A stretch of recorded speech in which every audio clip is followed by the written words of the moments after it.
청취자 여러분, 오늘 우리가 다룰 주제는 전 세계를 뒤흔든 충격적인 사건입니다. 바로 애플의 아이폰 신제품 출시가 무려 3개월이나 연기된 것이죠.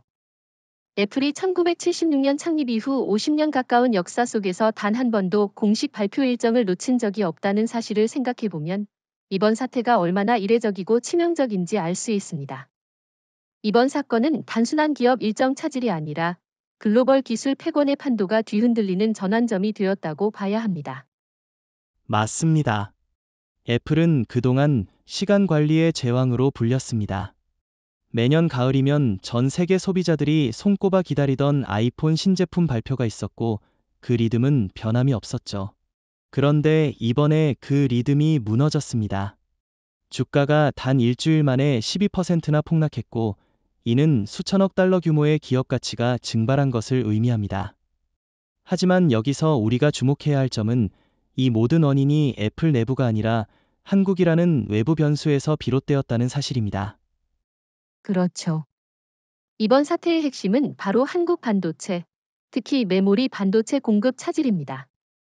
아이폰 한 대를 완성하는 데 들어가는 부품 수는 약 1600개인데 그 중에서 메모리는 단순한 저장 장치가 아니라 아이폰의 두뇌 역할을 합니다. 그런데 그 메모리의 80% 이상을 한국이 공급하고 있었던 겁니다.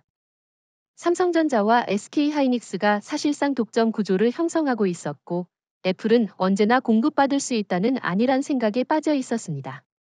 하지만 이재명 대통령 정부 들어 한국은 더 이상 단순한 부품 공장이 아니며 전략적 자산을 무기로 활용하기 시작한 것이죠. 여기서 흥미로운 부분은 애플이 그토록 세계 최고의 기업이라 자부했지만 실제로는 한국 기술 없이는 단 하루도 버티기 어려운 존재라는 민낯이 드러났다는 겁니다. 사실상 한국이 글로벌 IT 심장부를 쥐고 흔드는 상황이 된 것이죠. 반대로 중국을 보십시오. 시진핑 정부가 막대한 보조금을 퍼부으며 반도체 자급을 외쳤지만 아직까지 아이폰에 넣을 만한 고품질 메모리를 만들지 못하고 있습니다. 일본은 어떻습니까? 이시바 시게루 총리가 반도체 부활을 떠들어대지만 이미 기술 격차가 수십 년은 벌어져 있습니다. 결국 애플은 선택지가 없었고 한국에 의존할 수밖에 없었던 겁니다. 여기서 한 가지 논쟁거리를 던져봅시다. 혹자는 애플 정도 되는 회사라면 공급망을 다변화했어야 한다고 비판합니다. 실제로 미국 내에서는 왜 인텔이나 마이크론과 협력하지 않았냐는 지적이 나옵니다. 하지만 현실적으로는 불가능했습니다. 인텔의 메모리는 전력 효율과 안정성 면에서 스마트폰에 적합하지 않았고 마이크론은 양산 능력이 턱없이 부족했죠. 따라서 애플이 의도적으로 한국 의존도를 높인 게 아니라 선택의 여지가 없었던 겁니다. 한국이 그만큼 독보적이었다는 증거죠. 동의하면서도 저는 한 가지 더 짚고 싶습니다. 사실 애플은 한국 없이는 안 된다는 걸 알면서도 그동안 한국을 존중하지 않았습니다.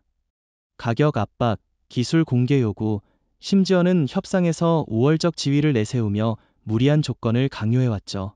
그런데 이번 사건으로 판세가 완전히 바뀌었습니다. 이제는 애플이 한국을 설득해야 하는 상황입니다. 이재명 대통령의 한마디, 대한민국은 전략 자산을 자국 이익을 위해 활용할 권리가 있다라는 발언은 단순한 정치적 레토릭이 아니라 실제로 애플의 운명을 좌우하는 현실이 되었죠. 결국 이번 충격은 애플 역사상 처음으로 우리는 전능하지 않다는 것을 보여줬습니다. 동시에 전 세계에 한국이 어떤 존재인지 각인시킨 계기이기도 합니다. 과거에는 미국이 기술을 주도하고 한국은 조용히 뒤따라간다는 인식이 있었지만 이제는 한국이 미국의 심장부까지 흔들 수 있는 독립 변수로 떠올랐습니다. 청취자 여러분, 이것이야말로 단순한 기업 위기가 아니라 세계 질서가 바뀌는 신호탄입니다. 애플의 위기의 뿌리를 짚어보면 결국 메모리 반도체 공급망에 대한 한국 의존이 문제의 핵심입니다. 청취자 여러분, 아이폰 한 대에 들어가는 메모리 용량은 모델에 따라 다르지만 최근에는 기본 128GB에서 최대 1TB까지 올라갔습니다. 그런데 이 핵심 부품의 80% 이상이 한국에서 나온다는 사실 혹시 알고 계셨습니까? 삼성전자와 SK하이닉스가 글로벌 메모리 시장의 70% 이상을 점유하고 있고 그 기술력은 미국이나 일본은 물론 중국조차 따라오지 못하는 수준입니다. 쉽게 말해 한국이 메모리를 잠그면 아이폰은 단순한 껍데기에 불과하다는 겁니다. 맞습니다. 이건 단순한 통계가 아니라 현실입니다. 예를 들어 작년 한 해 동안 SK하이닉스는 애플에만 180억 달러 규모의 NAND 플래시와 DRAM을 공급했습니다. 애플의 생산 라인에서 한국산 메모리가 빠지면 부품 조립 공정이 멈추고 중국 폭스콘 공장에서 수십만 명의 노동자가 아무 일도 못하게 되는 거죠. 그렇다면 질문 하나 던져보겠습니다. 왜 애플 같은 초거대 기업이 이렇게까지 특정 국가, 그것도 한국에 의존하는 구조를 만들었을까요? 좋은 질문입니다. 사실 애플도 과거에는 다변화를 시도했습니다. 일본 도시바, 미국 마이크론, 심지어는 중국 YMTC와도 접촉했죠. 하지만 결과는 참담했습니다. 도시바는 기술 개발이 늦고 수율이 낮아 공급 안정성이 떨어졌고, 마이크론은 양산 능력이 부족해 대규모 물량을 맞추지 못했습니다. 중국 YMTC는 아예 미국의 제재로 글로벌 공급망에서 배제됐죠. 결국 애플은 삼성과 하이닉스가 아니면 안 된다는 결론에 도달한 겁니다. 이건 애플의 잘못이라기보다 한국 기술이 그만큼 독보적이라는 방증이기도 합니다. 그렇지만 어떤 이들은 이렇게 묻습니다. 애플이 그토록 거대한 현금 보유액을 갖고 있는데 애 자체 메모리 생산 라인을 구축하지 않았는가? 라는 거죠.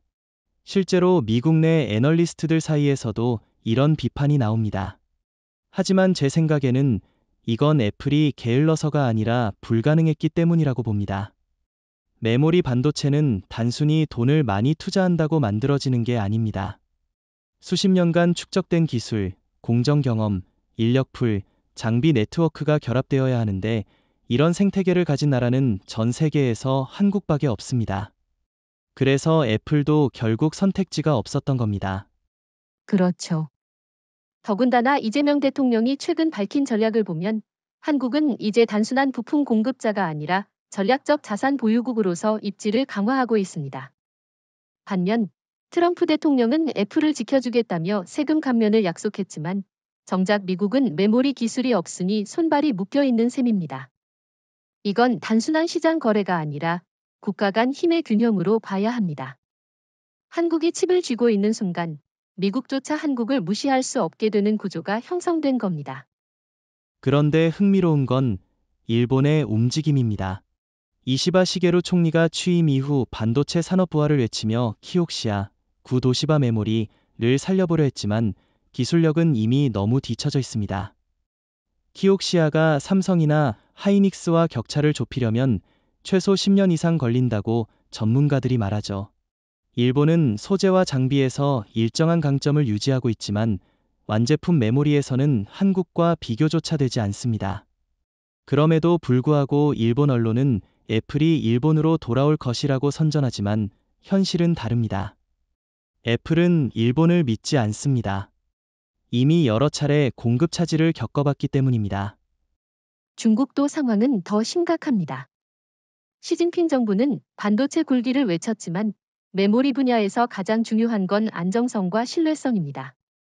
아이폰 같은 고급 스마트폰에는 단 한 번의 오류도 용납되지 않는데 중국산 메모리는 불량률이 너무 높습니다. 게다가 미국의 수출 규제로 첨단 장비를 들여오지 못해 기술 발전도 막혀 있습니다. 그래서 중국이 아무리 큰 소리를 쳐도 애플은 중국산 메모리를 채택할 수 없습니다. 결국 한국 외에는 대안이 없는 겁니다. 결국 이 구조적 의존은 애플에게는 약점이고 한국에게는 힘입니다. 이 점에서 저는 한국이 전략적으로 더 강하게 나가야 한다고 생각합니다. 예를 들어 단순히 가격 협상에서 우위를 점하는 수준이 아니라 미국과의 안보 경제 협상에서도 메모리 카드를 꺼낼 수 있어야 합니다. 청취자 여러분, 생각해 보십시오. 만약 한국이 공급을 일시적으로 조절하는 것만으로도 애플의 주가가 12%나 떨어진다면 그 파급력은 사실상 군사적 억제력에 가까운 것입니다. 저는 약간 다른 관점입니다. 한국이 너무 노골적으로 칩을 무기화하면 미국이 반발할 수 있다는 점도 고려해야 합니다. 하지만 중요한 건 이제 우리가 협상 테이블에서 더 이상 약자가 아니라는 겁니다. 과거에는 애플이 원하면 무조건 공급이었다면 지금은 한국이 정한 조건에 따라 애플이 따라오는 구조가 된 거죠. 이 차이는 엄청납니다. 한국이 스스로의 전략 자산을 지키면서도 세계 시장을 주도할 수 있는 균형 전략이 필요합니다. 좋은 지적입니다. 결국 핵심은 하나입니다. 아이폰 메모리의 80%가 한국에 달려있다는 사실은 단순한 공급망 문제가 아니라 21세기 글로벌 권력 구조를 설명하는 핵심 열쇠라는 것이죠. 한국은 이제 보이지 않는 제국으로서 세계를 움직이고 있습니다. 청취자 여러분, 이제 본격적으로 이번 사태의 결정적 전환점을 짚어보겠습니다. 바로 한국이 애플에 대한 메모리 공급을 전격적으로 중단하기로 선언한 순간입니다.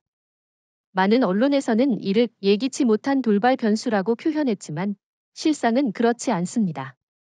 이것은 우연이 아니라 철저하게 계산된 전략적 선택이었습니다. 이재명 대통령 정부는 취임 이후 일관되게 대한민국의 전략 자산은 대한민국의 이익을 위해 사용된다는 원칙을 강조해왔습니다. 그리고 이번 사태는 그 원칙이 실질적으로 구현된 사례였던 것이죠. 맞습니다. 사실 한국이 그냥 단순히 공급망 차질 때문에 멈춘 게 아니었다는 점이 중요합니다. 일각에서는 공장 가동 문제가 있었다거나 원자재 수급이 꼬였다는 식으로 추측하지만 그것은 표면적인 이야기일 뿐입니다. 근본적으로는 미국과 애플이 한국을 존중하지 않고 일방적인 요구만 쏟아내던 구조에 대한 응답이었습니다. 질문 하나 드려보고 싶습니다. 만약 미국이 진정으로 한국을 전략적 파트너로 존중해왔다면 이런 강력한 메시지가 나올 필요가 있었을까요? 좋은 질문입니다. 미국과 애플은 그동안 한국을 언제든 부품을 뽑아낼 수 있는 창고 정도로만 여겨왔습니다. 가격을 깎으려 할 때는 무자비하게 깎고 기술 이전을 요구할 때는 협박에 가까운 태도를 취했죠. 트럼프 대통령 역시 미국 내에서 생산하지 않으면 관세 폭탄을 맞을 것이라고 위협했지만 정작 미국은 메모리를 만들 기술이 없으니 실효성 없는 발언에 불과했습니다. 이재명 대통령은 바로 그 허점을 꿰뚫은 겁니다. 한국이 공급을 잠시만 멈추더라도 애플은 물론 미국 경제 전체가 흔들린다는 걸 보여준 것이죠. 저는 여기서 한 가지 흥미로운 비교를 하고 싶습니다. 일본의 경우를 보죠. 이시바 시게루 총리는 반도체 산업 부활을 내세우며 일본 정부 차원에서 막대한 투자를 진행하고 있습니다. 하지만 일본은 지난 20년간 전략적 선택을 제대로 하지 못한 탓에 글로벌 메모리 시장에서 완전히 밀려났습니다.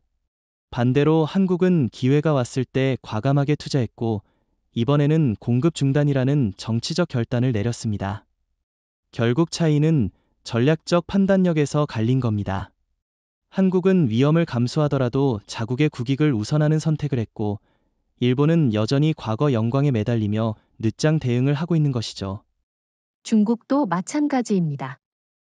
시진핑 정부는 반도체 자급을 내세웠지만 실제로는 미국 제재에 막혀 최첨단 장비도 들여오지 못하고 있습니다.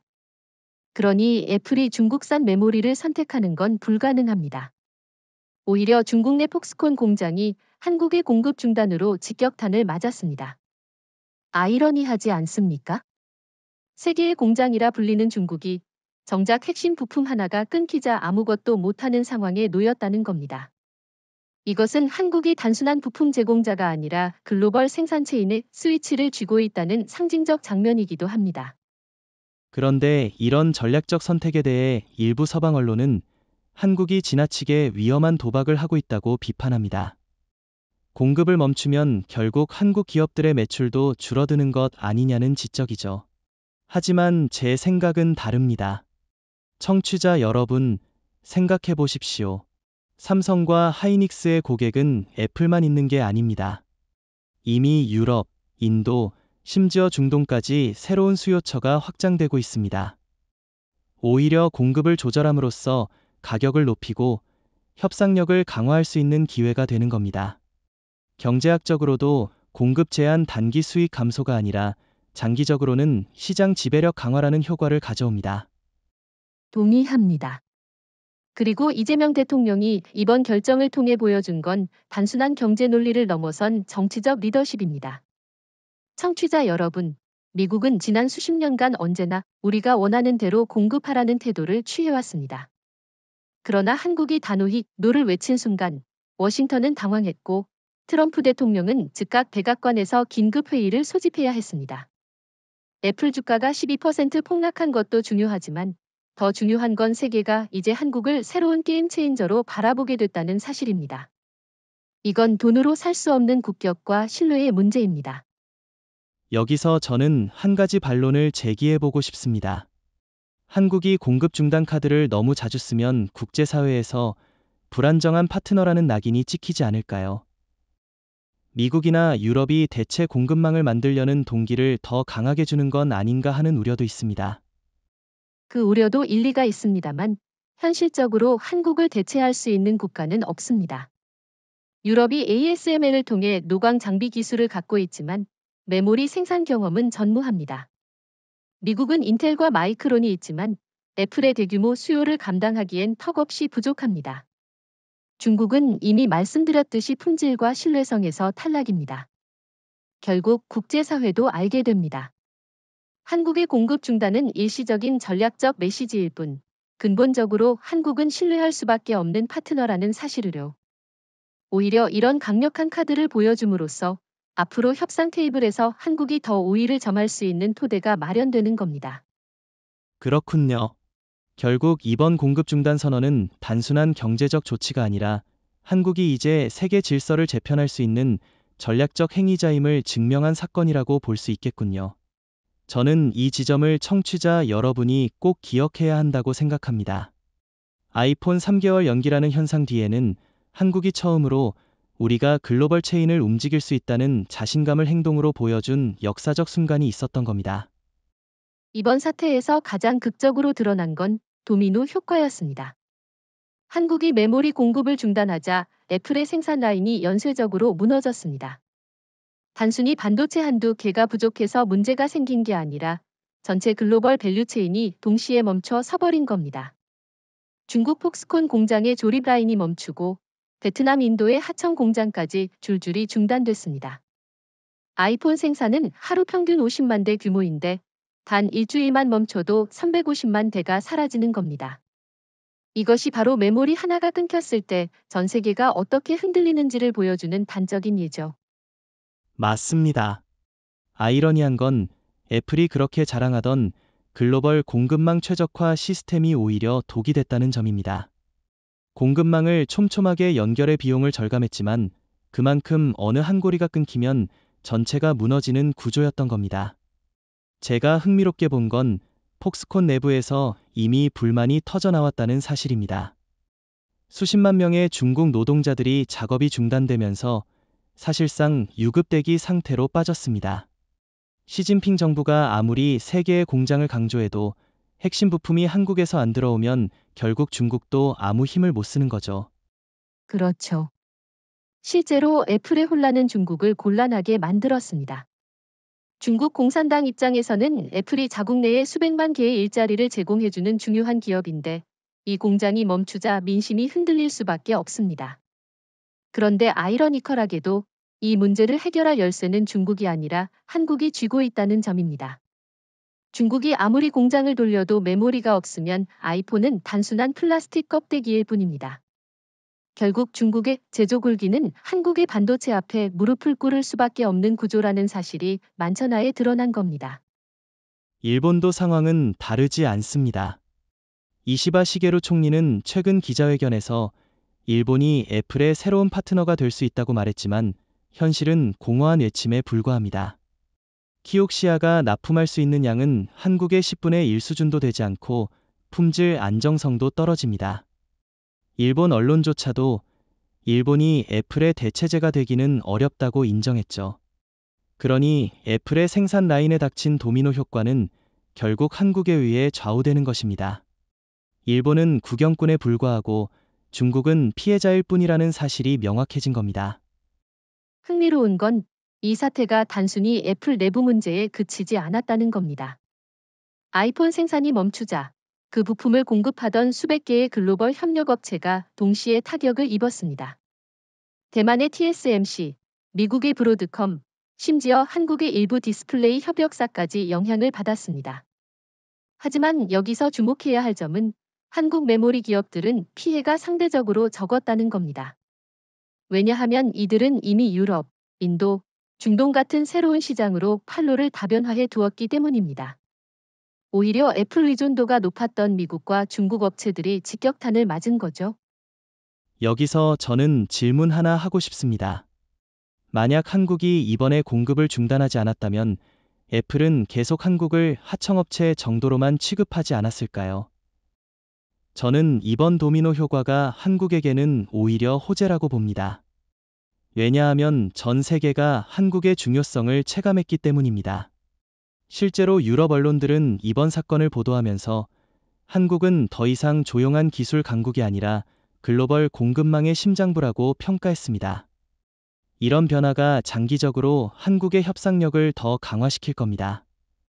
동의합니다. 특히 인상적이었던 건 트럼프 대통령의 반응이었습니다. 공급 중단 발표 직후 백악관에서 열린 긴급 회의에서 그는 한국이 미국을 배신했다는 말을 했다고 알려져 있습니다. 하지만 실상은 배신이 아니라 한국이 당당히 자기 목소리를 낸 겁니다. 미국이 그동안 한국을 동맹이라 부르면서도 실질적으로는 싸게 부품을 제공하는 나라 정도로만 취급해왔는데 이제는 그런 시대가 끝났다는 걸 보여준 거죠. 도미노 효과는 단순한 경제 현상이 아니라 정치적 메시지이기도 했습니다. 그런데 한 가지 우려는 있습니다. 애플의 도미노 위기가 너무 장기화되면 한국 기업들도 일시적으로 매출 타격을 받을 수 있지 않을까요? 청취자분들도 이런 부분이 궁금하실 겁니다. 공급을 끊었으니 당연히 팔리지 않는 물량이 발생하지 않느냐는 것이죠. 그 부분은 이미 전략적으로 대비가 되어 있었습니다. 삼성과 SK하이닉스는 애플에 공급할 물량을 유럽과 인도로 재배치했습니다. 예를 들어 인도 시장은 최근 스마트폰 교체 수요가 폭발적으로 증가하고 있는데 한국 기업들이 그 수요를 선점한 겁니다. 또 유럽의 자동차 반도체 시장에서도 메모리 수요가 급증하고 있어 애플 의존도를 줄이는 동시에 새로운 수익원을 확보하고 있습니다. 그러니 한국은 단기적 타격보다 장기적 이익이 더 크다고 볼 수 있습니다. 결국 이번 도미노 효과는 세계에 세 가지 교훈을 남겼다고 봅니다. 첫째, 애플조차 한국 없이는 움직일 수 없다는 현실. 둘째, 중국과 일본이 대체제가 될 수 없다는 무력함.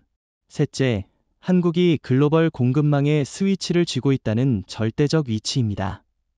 이건 단순한 기업 사건이 아니라 세계 질서를 재편하는 거대한 흐름이라고 할 수 있습니다. 정리하자면 애플 생산 라인의 도미노 효과는 한국의 전략적 선택이 어떤 파급력을 가졌는지를 적나라하게 보여줬습니다. 청취자 여러분, 앞으로 애플이 어떤 대응을 하든 이미 세계는 한국을 게임 체인저로 바라보고 있습니다. 이번 사태는 한국이 단순한 제조국을 넘어 글로벌 공급망을 설계하고 좌우하는 설계자임을 증명한 역사적 순간입니다. 이번 사태가 단순히 아이폰 생산 일정 차질에서 그치지 않았다는 건 이미 말씀드렸습니다. 그런데 더 중요한 건 금융시장에 몰고 온 충격파였습니다. 애플은 세계 시가총액 1위 기업으로 그 영향력은 미국 증시는 물론 글로벌 금융시장 전체를 뒤흔들 수 있는 규모입니다. 공급 중단 발표 직후 단 일주일 만에 애플 주가가 12%나 폭락했고 그 결과 3천억 달러 이상의 기업 가치가 증발했습니다. 청취자 여러분, 3천억 달러면 웬만한 국가의 연간 GDP에 맞먹는 금액입니다. 단 한 나라, 한국의 전략적 결정이 이 정도의 파급력을 만들어냈다는 점이 바로 이번 사건의 본질이죠. 맞습니다. 저는 이번 주가 폭락을 보면서 세계 금융은 이제 한국의 손끝에 달려 있다는 걸 다시 한번 느꼈습니다. 월스트리트의 애널리스트들은 연일 비관적 전망을 쏟아냈고 나스닥 전체가 동반 하락했습니다. 심지어 미국 연방준비제도 패드에서도 이 사태를 예상치 못한 글로벌 리스크로 분류했다고 합니다. 반면 한국 증시는 어떤 반응을 보였을까요? 삼성전자와 SK하이닉스 주가는 오히려 단기적으로 반등했습니다. 세계가 이제 메모리의 가치는 더 높아질 것이라고 판단했기 때문이죠. 결국 한국이 위기를 기회로 바꾸는 모습이 금융시장에서 명확히 드러난 겁니다.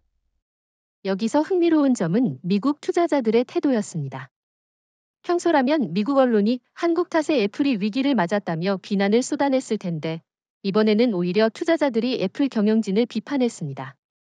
왜 한국에 이렇게까지 의존해왔는지, 공급망 다변화를 게을리한 책임은 누구에게 있는지 따지는 목소리가 커졌습니다. 즉, 한국이 잘못했다는 게 아니라 한국이 없으면 안 된다는 사실이 오히려 미국 내에서 더 크게 각인된 겁니다. 이건 한국에게는 오히려 좋은 신호입니다. 그렇지만 일각에서는 이런 얘기도 합니다. 애플 주가가 떨어지면 한국 기업에도 타격이 아니냐는 거죠. 왜냐하면 삼성이나 하이닉스도 애플이라는 거대한 고객을 잃을 수 있으니까요. 그런데 저는 이 주장이 지나치게 단편적이라고 생각합니다. 예를 들어보죠. 2018년에도 애플의 아이폰 판매 부진으로 주가가 20% 가까이 빠진 적이 있습니다. 하지만 그때 한국 반도체 기업들은 오히려 가격 조정과 신규 고객 확보를 통해 실적을 유지했습니다. 이번에도 마찬가지입니다. 애플은 중요하지만 이제는 유럽, 인도, 중동 같은 시장이 더 큰 성장 동력이 되고 있습니다. 한국이 애플 하나에 목매는 시대는 끝났다는 거죠. 그렇죠. 사실 이번 주가 폭락은 단순히 기업 차원에서 끝나는 문제가 아니라 국가 경제 차원으로 번졌습니다. 트럼프 대통령은 애플은 미국 경제의 보석이라고 말해왔는데 그 보석이 단숨에 빛을 잃자 백악관이 비상이 걸린 겁니다. 미국 언론에서는 애플 쇼크라는 표현까지 쓰며 연일 대서특필했습니다. 반면 한국은 어땠습니까? 이재명 대통령은 한국은 자국의 이익을 위해 전략 자산을 활용할 것이라며 당당한 태도를 보였습니다. 결국 미국은 혼란에 빠지고 한국은 전략적 안정감을 보여주는 대조적인 장면이 연출된 겁니다. 여기서 저는 일본의 사례를 꼭 언급하고 싶습니다. 이시바 시게루 총리는 이번 애플 주가 폭락을 보면서 일본도 다시 공급망에서 역할을 할 수 있다고 말했지만 금융시장은 냉정했습니다. 키옥시아 주가는 오히려 하락했고 일본 반도체 기업들은 투자자들로부터 한국의 대체제가 될 수 없다는 판정을 받았습니다. 결국 글로벌 자본은 일본을 외면하고 한국에 더 집중하게 된 겁니다. 이런 시장의 판단이야말로 냉정한 진실을 보여줍니다. 중국도 비슷합니다. 시진핑 정부가 아무리 반도체 굴기를 외쳐도 이번 사태에서 중국 기업 주가는 아무런 반등도 하지 못했습니다. 오히려 폭스콘 관련 주식이 폭락했죠. 중국은 세계 최대의 생산 기지를 갖고 있음에도 핵심 기술을 쥔 한국 앞에서는 무력했습니다. 반대로 한국의 전략적 입지가 얼마나 강력한지를 전 세계 투자자들이 다시 확인한 겁니다. 청취자 여러분, 주가 폭락이라는 건 단순히 숫자의 문제가 아니라 권력의 문제입니다. 이번 사건은 권력의 중심이 워싱턴이 아니라 서울이라는 걸 보여준 사건이기도 합니다. 그런데 한 가지 반론을 제기해 보겠습니다. 금융시장이라는 건 늘 변동성이 크기 때문에 이번에 한국이 전략적으로 얻은 이득이 오래가지 않을 수도 있다는 우려도 있습니다. 예를 들어 미국이 공급망을 다변화하려는 노력을 본격화하면 한국의 협상력이 줄어들지 않겠느냐는 겁니다. 좋은 지적입니다만 현실적으로 대체가 불가능하다는 게 핵심입니다. 유럽의 ASML은 장비를 만들 수 있지만 메모리를 만들지는 못합니다. 미국의 인텔과 마이크론은 기술력과 생산 능력에서 한계가 분명합니다. 일본은 이미 뒤처졌고 중국은 품질 문제로 탈락입니다. 결국 한국이 가진 독점적 지위는 당분간 흔들리지 않을 겁니다. 그리고 금융시장도 그 사실을 알고 있습니다. 그래서 삼성전자와 하이닉스 주가가 반등한 겁니다.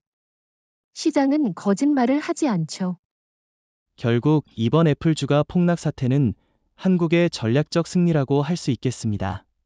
미국은 충격을 받았고 일본과 중국은 무력했으며 한국은 오히려 금융시장에서 존재감을 키웠습니다. 청취자 여러분, 이번 사건을 통해 우리는 다시 한번 깨닫게 됩니다.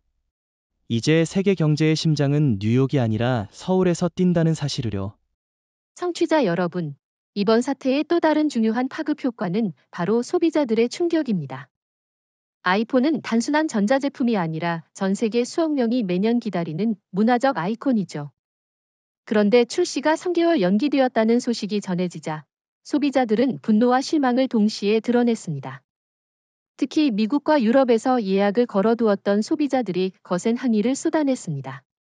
세계 최고의 기업이라는 애플이 일정도 못 지키냐는 비난이 빗발쳤습니다. 흥미로운 건 이런 여론의 화살이 한국이 아니라 애플 자신에게 향했다는 겁니다. 맞습니다. 저는 특히 미국 언론의 보도가 인상적이었습니다. 뉴욕타임스나 월스트리트 저널조차 이번 사태를 애플의 전략 실패라고 규정했죠.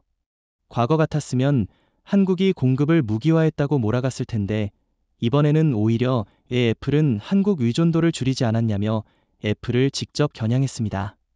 결국 소비자와 언론의 불만은 한국이 아니라 애플에게 집중되었고 한국은 오히려 글로벌 공급망의 절대 강자로 주목받게 된 겁니다. 이건 여론전에서도 한국이 승리했다는 의미입니다. 그렇죠. 실제로 소비자 행동에서도 변화가 나타났습니다. 미국 내에서는 삼성 스마트폰이나 중국 샤오미, 오포 제품으로 눈길을 돌리는 소비자들이 늘어났습니다. 특히 삼성은 우리는 제품 출시 일정을 반드시 지킨다는 점을 강조하면서 마케팅 효과를 톡톡히 누렸습니다.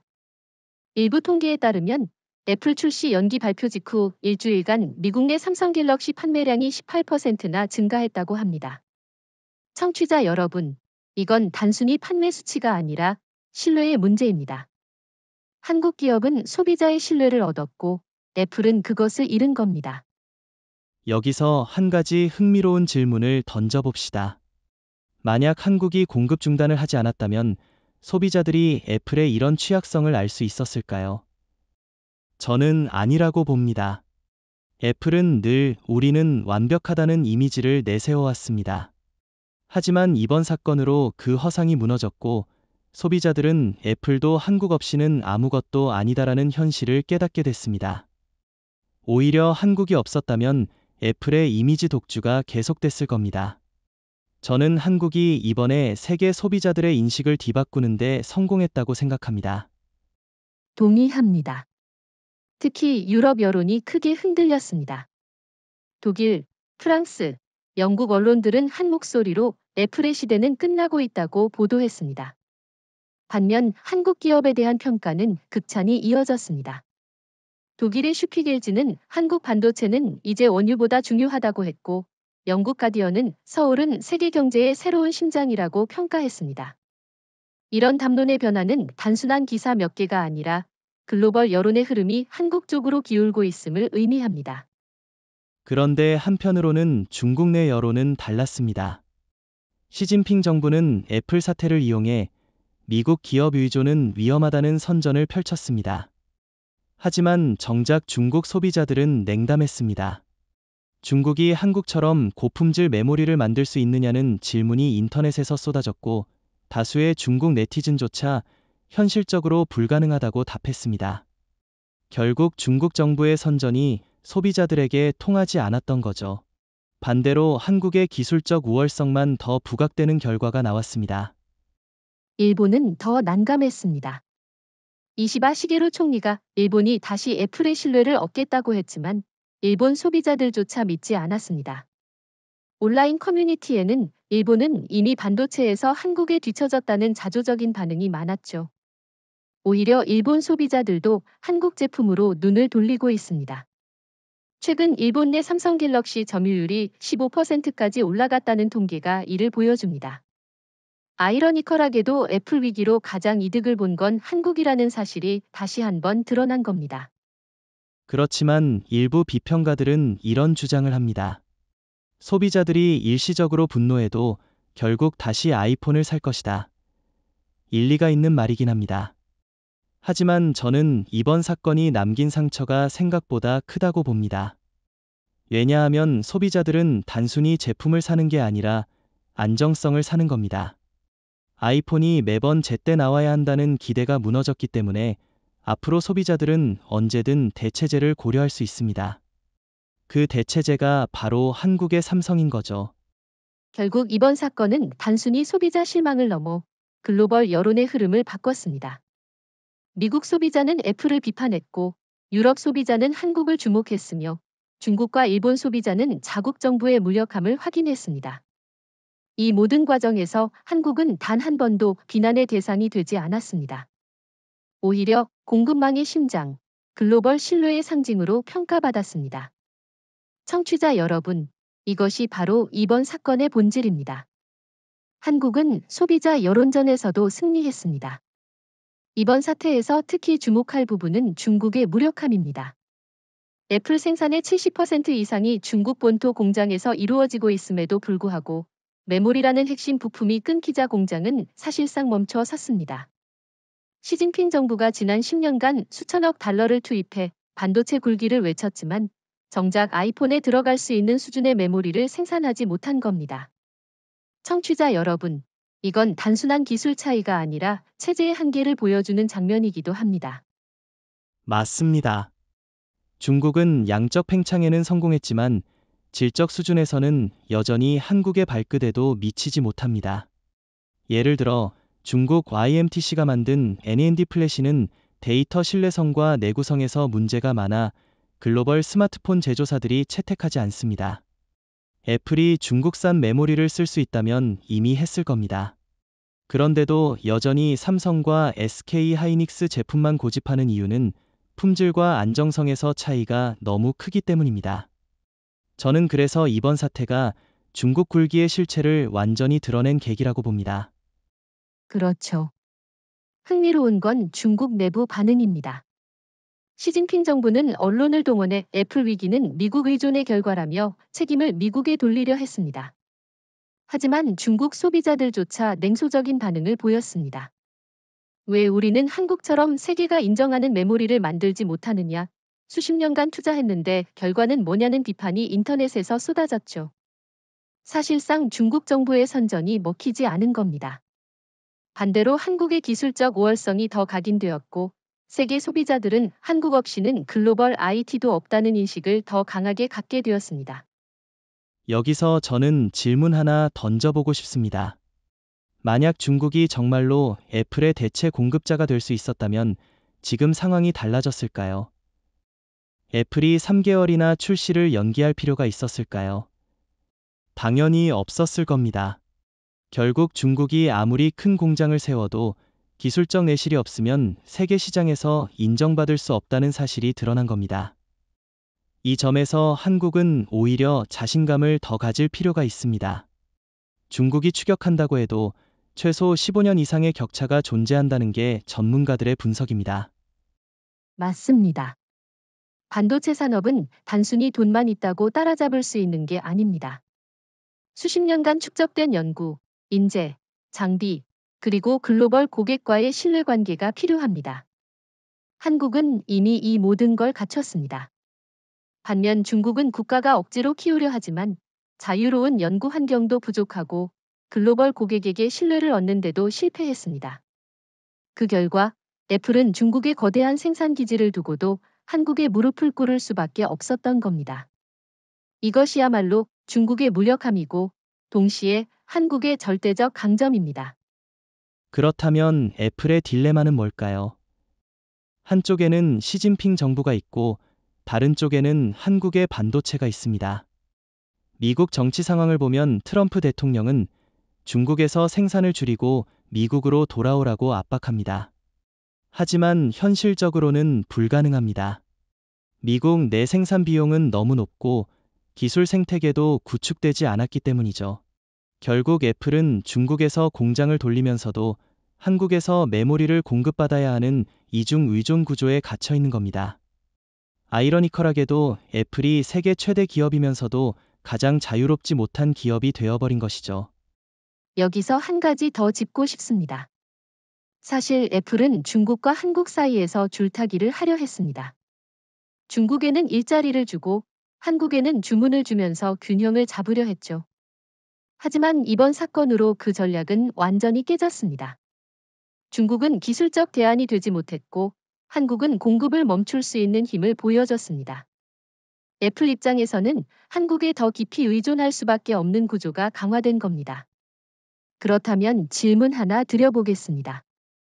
과연 애플이 앞으로 한국과의 관계를 어떻게 재설정할까요? 제 생각에는 애플은 이제 한국과의 협상에서 훨씬 더 낮은 자세를 취할 수밖에 없습니다. 왜냐하면 전 세계가 이번 사건을 통해 애플이 한국 없이는 단 하루도 버티지 못한다는 걸 확인했기 때문입니다. 실제로 월스트리트 애널리스트들도 애플은 삼성, SK하이닉스와 장기 계약을 맺을 수밖에 없다고 전망했습니다. 이것은 단순한 거래가 아니라 한국이 글로벌 기술 질서를 좌우할 수 있다는 걸 보여주는 장면이죠. 결국 이번 사건에서 중국은 무력했고 애플은 딜레마에 빠졌습니다. 반면 한국은 글로벌 기술 질서를 설계할 수 있는 위치에 올랐습니다. 청취자 여러분, 기억하십시오. 아이폰 출시 연기라는 뉴스 뒤에는 한국이 세계를 움직이고 중국과 미국을 동시에 압박할 수 있는 힘을 보여준 역사적 순간이 숨어 있습니다. 청취자 여러분, 이번 사건에서 가장 본질적인 의미를 짚어보자면 한국이 단순히 공급을 멈춘 게 아니라 전략적 선택을 했다는 겁니다. 그리고 그 선택은 단순한 경제적 결정이 아니라 세계 질서를 재편하는 힘을 보여주었습니다. 이재명 대통령은 분명히 말했습니다. 대한민국은 더 이상 눈치 보는 부품 공급국이 아니라 세계 질서를 설계하는 중심국이다. 이 발언이 단순한 정치적 수사가 아니라 현실이 되어버린 순간이 바로 이번 사건이었습니다. 맞습니다. 사실 이번 사태를 두고 서방 언론 일부에서는 한국이 너무 위험한 도박을 했다고 평가하기도 했습니다. 하지만 저는 그렇게 보지 않습니다. 오히려 이건 계산된 전략적 수였고 국제정치적으로 한국이 가진 힘을 과시하는 계기였다고 생각합니다.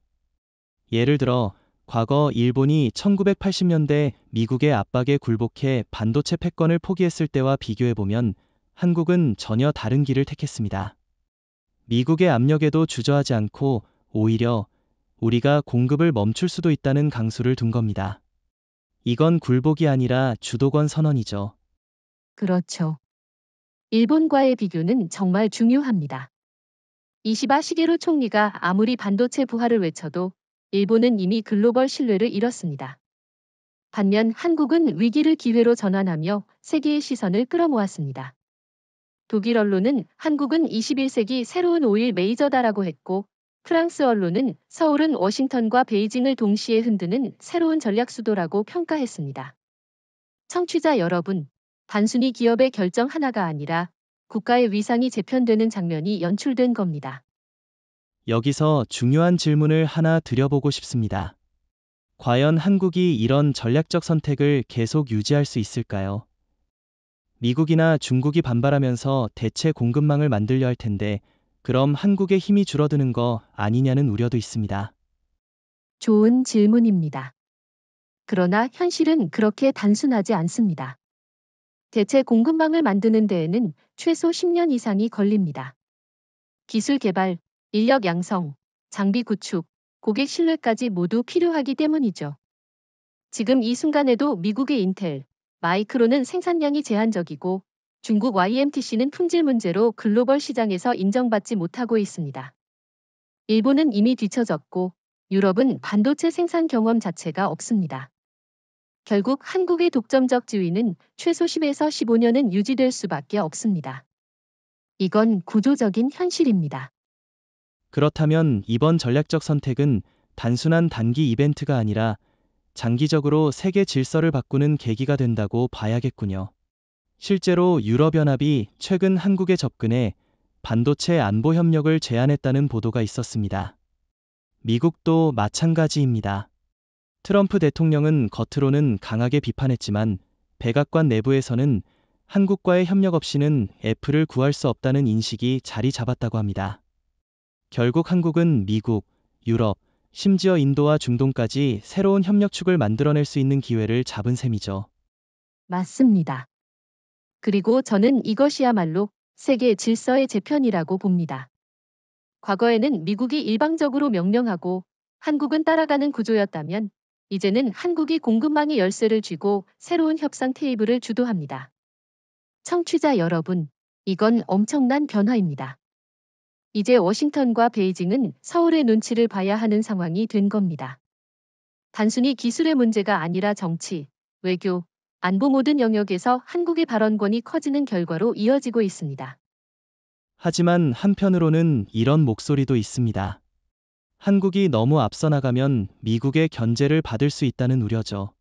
실제로 1980년대 일본이 미국의 압박에 밀려 몰락했던 사례가 있기 때문에 일부 보수적 시각에서는 경계심을 보입니다.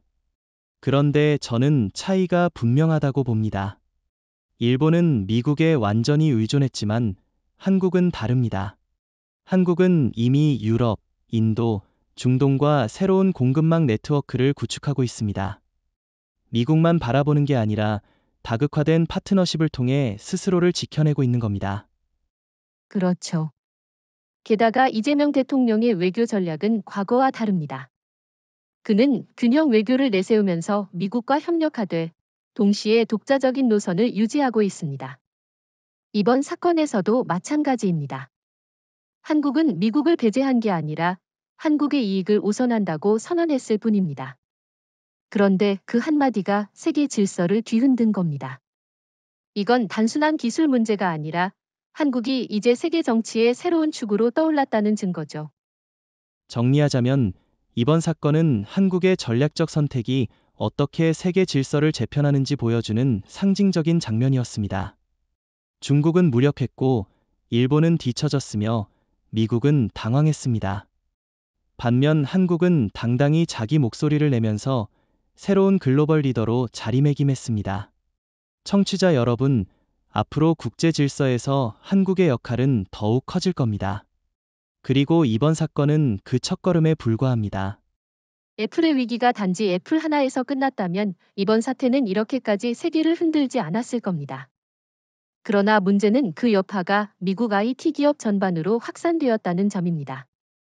청취자 여러분, 구글, 아마존, 테슬라, 메타 같은 미국의 초대형 기업들도 사실상 한국 반도체에 의존하고 있습니다. 데이터 센터에 들어가는 서버용 DRAM, 자율주행차의 고성능 메모리, 클라우드 서비스에 필요한 고용량 낸드 플래시까지 모두 한국 기업이 공급하고 있죠. 따라서 애플 사태는 일종의 경고탄이자 도미노의 시작이었습니다. 맞습니다. 실제로 애플 발표 직후 미국 증권시장에서 애플뿐 아니라 구글과 아마존 주가도 동반 하락했습니다. 투자자들은 한국이 마음만 먹으면 언제든지 공급을 줄일 수 있다는 인식을 가지게 된 거죠. 예를 들어 아마존 앱 서비스는 세계 최대 클라우드 기업인데 서버에 장착되는 메모리의 70% 이상을 한국에서 수입합니다. 만약 애플처럼 공급이 중단된다면 글로벌 인터넷 서비스가 마비될 수도 있습니다. 이런 가능성 자체가 미국 IT 기업들에게는 치명적인 불안 요인으로 작용한 겁니다. 그렇죠. 여기서 흥미로운 건 미국 정부의 태도입니다. 트럼프 대통령은 애플 문제는 애플의 잘못이라며 선을 그으려 했습니다. 하지만 백악관 내부 보고서에서는 분명히 한국 리스크를 언급했습니다. 아이러니하지 않습니까? 동맹이라던 한국이 이제 미국 경제를 흔드는 가장 중요한 변수로 기록되고 있는 겁니다.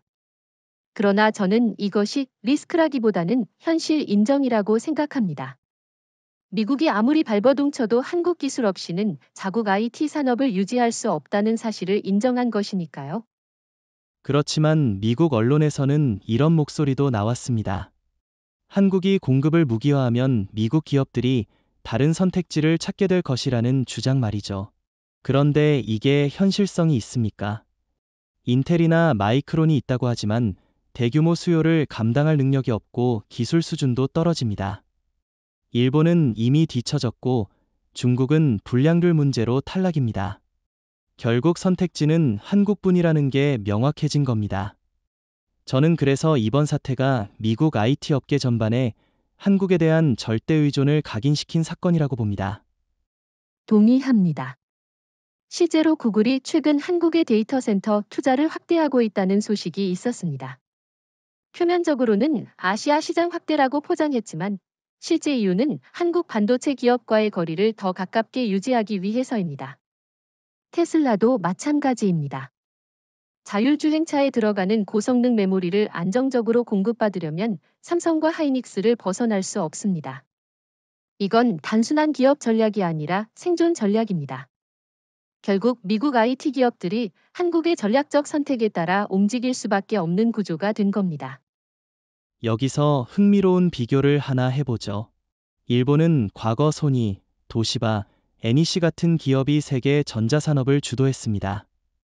하지만 미국의 압박과 기술 정체로 몰락했습니다.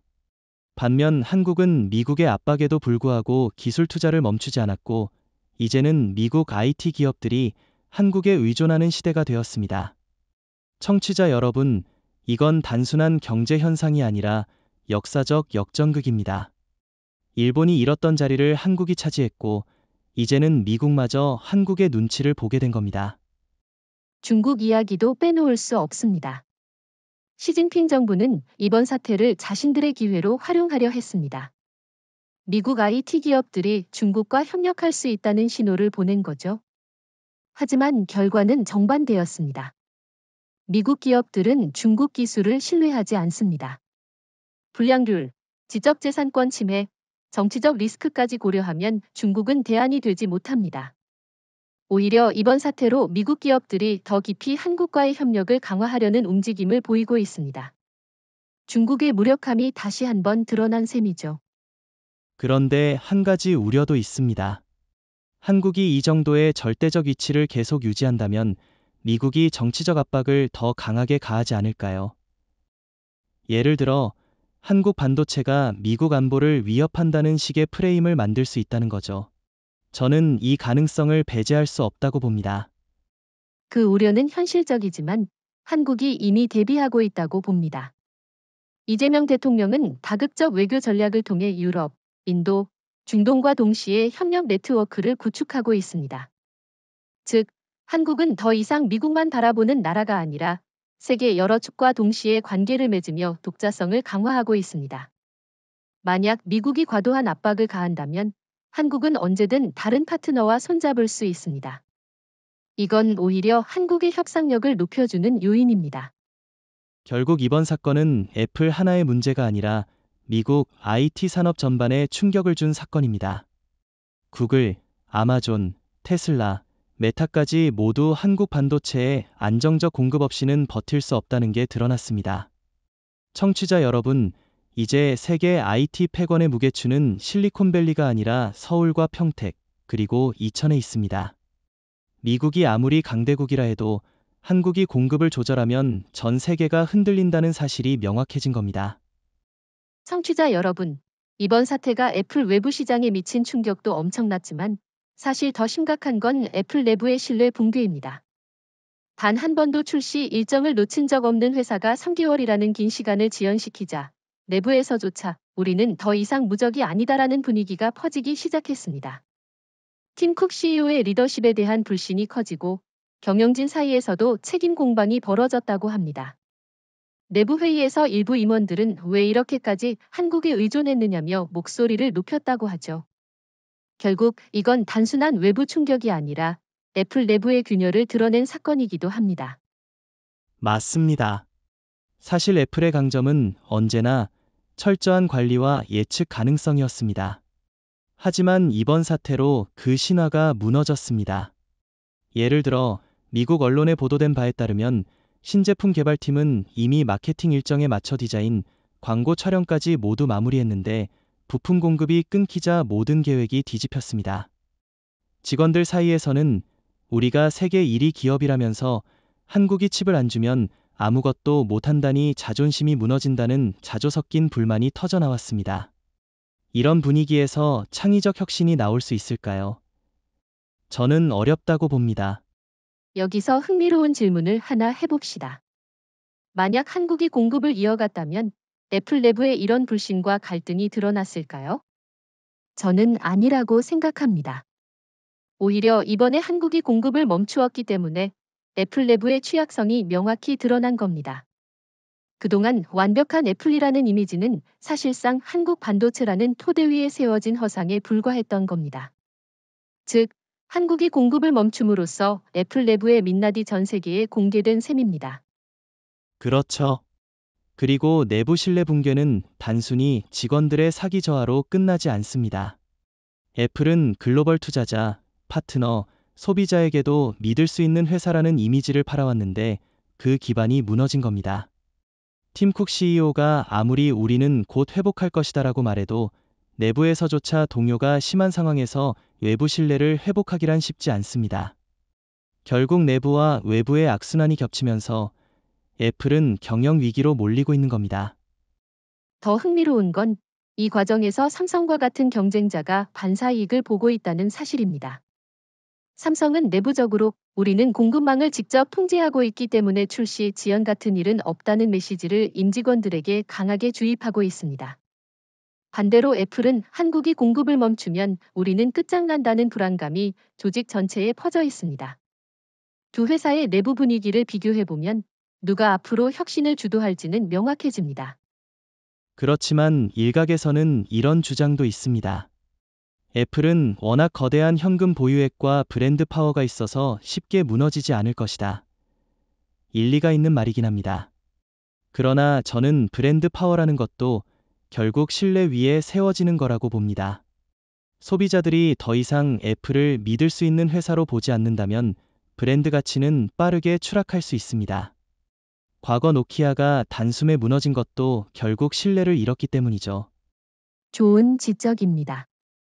실제로 내부 회의에서 우리도 노키아처럼 되는 것 아니냐는 말이 나왔다는 보도가 있었습니다. 애플이 그동안 쌓아온 내부 신뢰가 무너지고 직원들이 미래에 대한 확신을 잃게 되면 혁신은 불가능합니다. 반대로 한국 기업들은 지금 자신감을 얻고 있습니다. 이재명 대통령의 강력한 리더십 아래 한국은 단순히 부품 공급국이 아니라 글로벌 기술 패권국으로 인정받고 있습니다. 이 차이가 앞으로 10년, 20년 후 어떤 결과로 이어질지는 명확합니다. 또 한 가지 짚고 싶은 부분은 이번 사태로 인해 애플 내부에서 탈중국 논의가 다시 불붙었다는 점입니다. 중국 의존도를 줄여야 한다는 건 누구나 아는 사실이지만 현실적으로 쉽지 않습니다.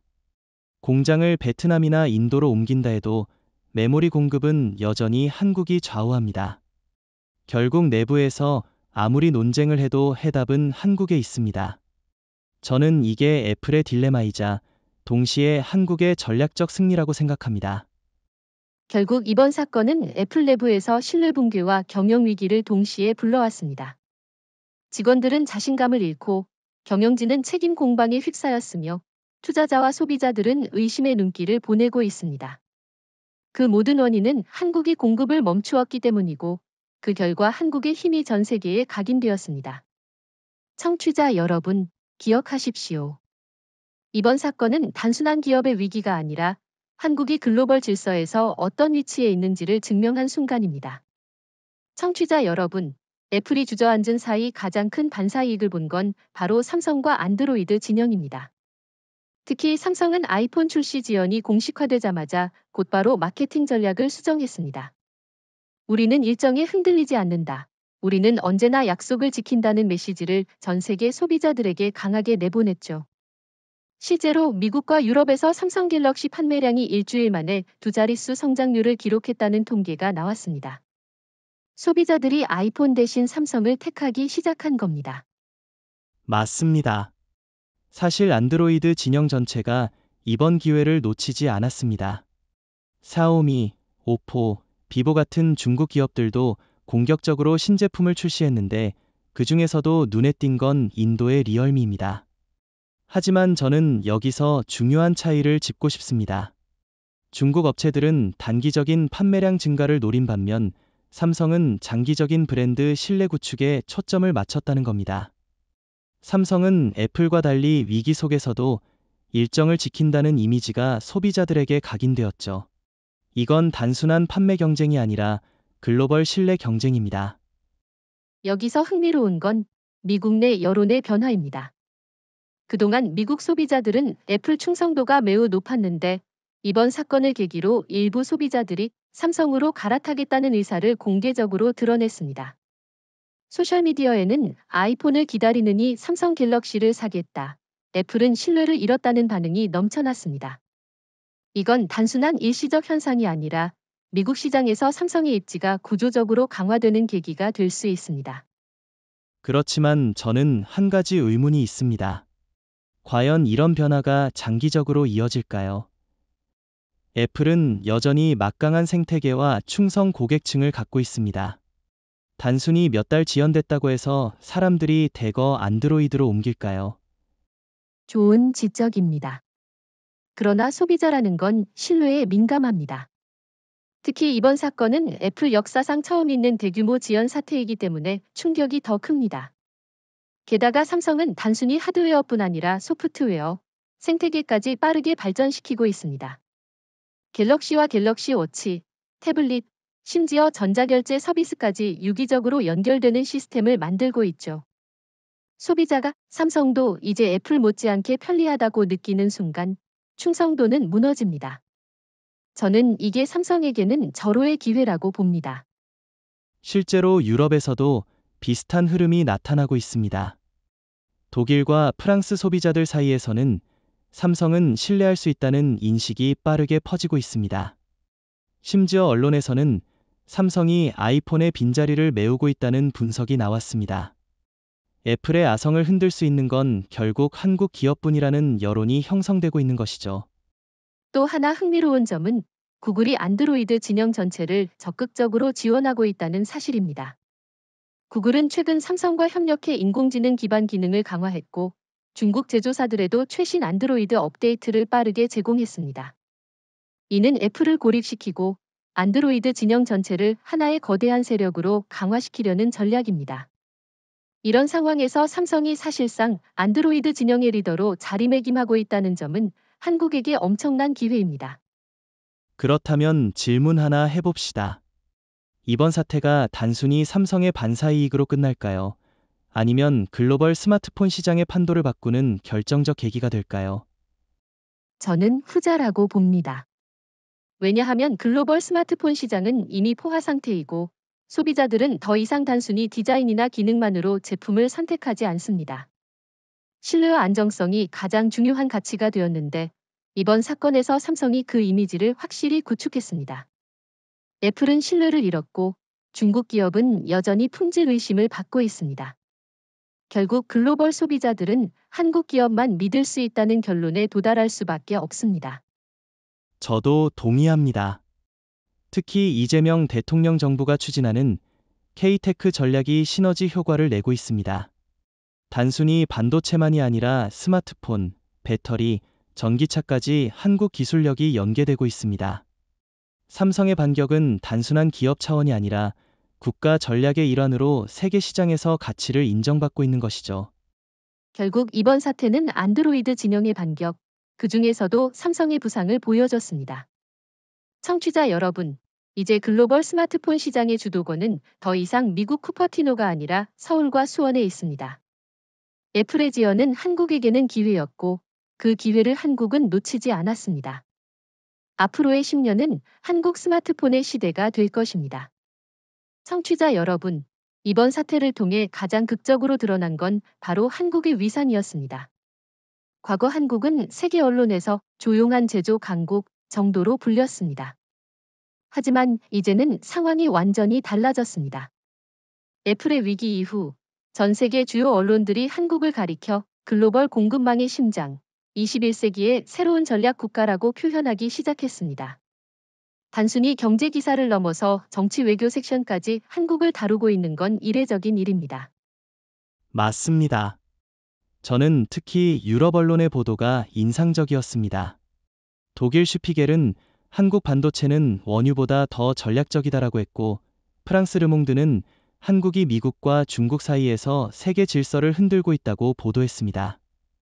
과거 같으면 이런 수식어는 보통 미국이나 중국에 붙여졌습니다.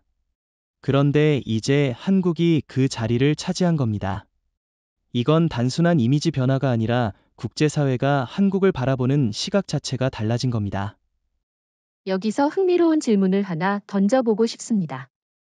왜 한국이 이번 사건을 계기로 이렇게까지 높게 평가받게 되었을까요? 단순히 메모리를 독점했기 때문일까요? 아니면 그 이면에 더 큰 의미가 있을까요? 좋은 질문입니다. 제 생각에는 두 가지가 동시에 작용했다고 봅니다. 첫째는 기술적 독점입니다. 삼성과 SK 하이닉스가 만든 고품질 메모리를 대체할 수 있는 국가는 없습니다. 둘째는 정치적 결단입니다. 이재명 대통령 정부가 전략 자산을 자국 이익을 위해 활용한다는 원칙을 과감히 실행에 옮겼다는 점이 국제사회에 강한 인상을 준 겁니다. 단순히 기술이 있다고 해서 국가 위상이 높아지진 않습니다. 기술을 전략적으로 사용할 수 있을 때 비로소 국제사회는 그 나라를 존중하는 겁니다. 한국은 이번에 그걸 보여줬습니다. 그렇죠. 반대로 중국과 일본은 완전히 다른 평가를 받았습니다. 중국은 여전히 양은 많지만 질은 없다는 비판에 시달리고 있고, 일본은 과거 영광에만 매달린다는 조롱을 받고 있습니다. 특히 일본 언론마저 이제는 한국이 세계 공급망의 중심이다라고 인정한 건 충격적이었습니다. 일본이 자국민에게조차 한국을 배워야 한다고 말하는 상황이 된 거죠. 결국 세계가 한국을 인정하게 된 건 한국이 단순한 제조국이 아니라 세계 질서를 움직이는 행위자가 되었기 때문입니다. 그런데 여기서 중요한 건 국제사회가 한국을 보는 시각이 바뀌면 외교 관계도 달라진다는 점입니다. 실제로 최근 유럽연합은 한국과 반도체 안보 협력을 공식적으로 제안했습니다. 인도는 한국을 기술 파트너 넘버원으로 지목했고, 심지어 중동 국가들조차 한국과 장기 협력 계약을 체결하고 있습니다.